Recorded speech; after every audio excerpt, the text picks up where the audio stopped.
अब हो रहा क्या बच्चों, एक वो अच्छे बड़े प्रतिष्ठित सरकारी अस्पताल में डॉक्टर है। वो महिला जो थी ना, जो उसे 25 वर्ष पहले मिली थी, अब वो बीमार हो गई है और वो आती है अस्पताल में। तो बच्चे के तो दाढ़ी मूछे आ गई, तो वो महिला जो है वो उसको नहीं पहचान पा रही है, लेकिन उस बच्चे ने उस माँ की आंखें पहचान ली कि आज इस महिला के कारण ही मैं भिखारी नहीं बना हूँ, तो निश्चित आज मुझे दूध का मूल्य चुकाने का समय आ गया है। वो उसकी बहुत अच्छे से सेवा करता है, उसको स्वस्थ कर देता है।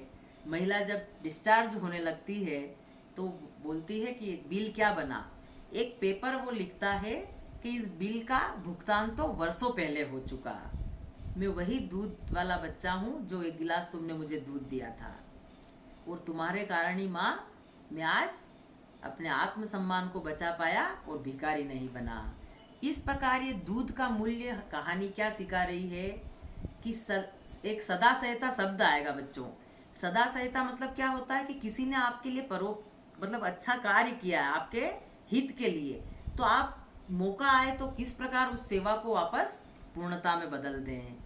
तो बच्चे को जब मौका मिला तो उसने उस भाव को व्यक्त कर दिया, अर्थात किसी ने बीज बोया था, पानी सींचा, अब जब फल आ रहे हैं तो वृक्ष क्या करते हैं, झुक जाते हैं, अहंकार के रूप में वो ऊपर नहीं होते हैं। इसी प्रकार जीवन में मनुष्य के भी कोई आपको सहयोग कर रहा है तो आप कैसे उसको वापस लौटा दें, और किस प्रकार आप अपना स्वाभिमान और आत्मसम्मान भी बनाए रखें, ये लघु कथा हमें ये ज्ञान देती है। अब मैं आ रही हूँ सौंदर्य क्या है, इसको शॉर्टकट में सुनेंगे बच्चों। रविन्द्रनाथ टैगोर जो है एक लेखक और बहुत ही बड़े कवि भी रहे हैं, आपने देखा ही है। तो वो एक पुस्तक पढ़ रहे थे सौंदर्य शास्त्र पर। अभी तक बच्चों उन्होंने शब्दों को ही सौंदर्य समझ रखा था। तो वो घर की एक खिड़की के सामने उस पुस्तक को लेकर के पढ़ रहे थे। अब देखा कि उन्हें थोड़ी गर्मी लगने लगी, रात्रि का समय है, तो उन्होंने खिड़की खोली तो चंद्रमा की जो शीतलता और प्रकाश है ना वो अंदर आ गया। तो उनको ऐसा लगा कि उस शीतलता में, उस चांदनी रात की जो चंद्रमा की शीतलता है उसमें जैसे ठंडापन लगा। उनको ये लगा कि यार अभी तक तो मैं किताबों में ही देख रहा था कि सौंदर्य क्या है, पर वास्तविक सौंदर्य में अब एक काम करता हूँ कि मैं मेरी छत पे जाता हूँ। वो ऐसे ही सडनली ऊपर छत पे चले जाते हैं, तो सच में वहां जाके देखते हैं कि चंद्रमा के साथ तारे टिमटिमा रहे हैं, अच्छी सी ठंडी हवा जा रही है। अब जिस टॉपिक पे वो पढ़ रहे थे वो चीज उन्होंने व्यवहारिक रूप में, मतलब प्रैक्टिकली उस चीज को जब उन्होंने अनुभव किया, तो वो बिल्कुल ऐसे खुशी से प्रसन्नचित होकर के क्या कह रहे हैं अपने अंदर, कह रहे वास्तविक सौंदर्य तो ये है। मैं तो अभी तक अपने आप को ऐसे ही क्या कर रहा था, थ्योरी में ही फंसा हुआ था।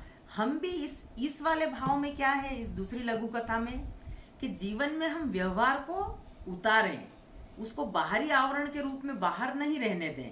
कोई भी ज्ञान है उससे हमें नॉलेज मिलेगी, वो भाव को लेकर के हमको चलना चाहिए। तो यहाँ रहीमदास जी ने, सॉरी, लघु कथा में जो है यहाँ रविंद्रनाथ टैगोर ने क्या कहा है कि सौंदर्य जो है अनुभव की चीज है, लिखने की नहीं है। पढ़ के उसको जीवन में उतारे। जैसे आप साइंस के बच्चे हैं या कोई प्रैक्टिकल करते हैं तो थ्योरी तो पढ़ ली, लेकिन उसका जब हम व्यवहारिक रूप में प्रैक्टिकल करते हैं तो वो ज्ञान हमें क्या करेगा, जीवन भर याद रहेगा। इस प्रकार ये दो लघु कथाएं जीवन में बहुत ही हमें ज्ञान बढ़ाने के लिए है। इसके भी मैं क्वेश्चन आंसर आपको भेजूंगी, और इसके जो भी भाव पल्लवन और भाषा अनुशीलन है वो, इसको डिटेल आप एक काम करिएगा बच्चों, एक एक वर्ड टू वर्ड लाइन आप लोग बुक से पढ़ ले बेटा, तो आपको समझ में आ जाएगी कि वास्तविकता इसमें और क्या है ना।